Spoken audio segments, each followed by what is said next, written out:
చిన్నపిల్లలకి స్టైలింగ్ చేయడం చాలా ఈజీనా లేక చాలా టఫా? మీరేమంటారు? కొంచెం బిజీ ఉన్నా కొన్ని రీజన్స్ వల్ల, అవేంటో మీకు ముందు వీడియోస్లో చెప్తాను. జనరల్గా అమ్మాయిలు ఏ విషయాల్లో ఉంటే బిజీ అని చెప్తారు? Guess and comment.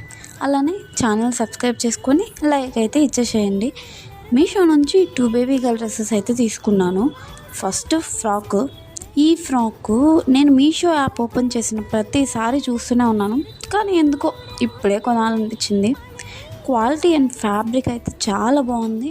Fabric shine అవుతుంది, సో మంచిగా నైట్ టైం పార్టీస్కి కూడా బాగుంటుంది. నేను తీసుకున్న ఈ 2 dresses skin friendly and budget friendly. చాలా స్మూత్గా ఉంటుంది fabric, silk blended. Ruffle hands అయితే వచ్చాయి. ఈ చిన్ని లోటస్ ఫ్లవర్స్ అయితే నాకు చాలా బాగా నచ్చాయి. సెకండ్ డ్రెస్ కాటన్ బ్లెండెడ్ ఫ్యాబ్రిక్లో తీసుకున్నాను. టాప్ బాటమ్ సెట్ తీసుకున్నా. స్లీవ్లెస్, బ్యాక్ సైడ్ నాట్స్ ఇచ్చారు, ఫ్రంట్ బటన్స్. ఈ డ్రెస్ కూడా చాలా క్యూట్గా ఉంది. అలానే బాటమ్కి ఎలాస్టిక్ ఇచ్చారు. ఫిట్టింగ్ అయితే చాలా ఈజీగా ఉంటుంది పిల్లలకి. ప్యాంట్ బాటమ్కి 2 నాట్స్ అయితే ఇచ్చారు రెడ్ కలర్లో. ఇంత మంచి బడ్జెట్లో మీ పిల్లలకి డిజైనర్ అవుట్ఫిట్స్ దొరుకుతున్నాయంటే ఎందుకు ఛాన్స్ మిస్ చేసుకుంటారు? త్వరగా ఆర్డర్ చేసేయండి. లింక్స్ కోసం మాత్రం నాకు కామెంట్ చేసేయండి. ఇలాంటి మోర్ వీడియోస్ కోసం ఛానల్ అయితే సబ్స్క్రైబ్ చేసుకోండి.